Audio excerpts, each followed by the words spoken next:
Hello everyone, welcome to the Tech Guy Hub. And if you are wondering how to, change your account status on Instagram to private, then this video is for you. So first of all, open your Instagram account, and tap on your profile. Tap on your profile.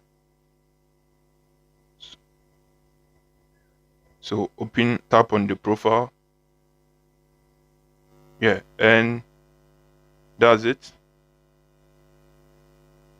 So tap on the menu button. You realize at the top corner, tap on the menu button.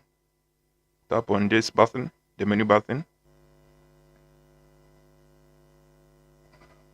And select account privacy. So you realize in here, select account privacy. So select account privacy and switch it to private account. So you realize in here, the private account is off. So you just have to switch it on. Then confirm, switch to private.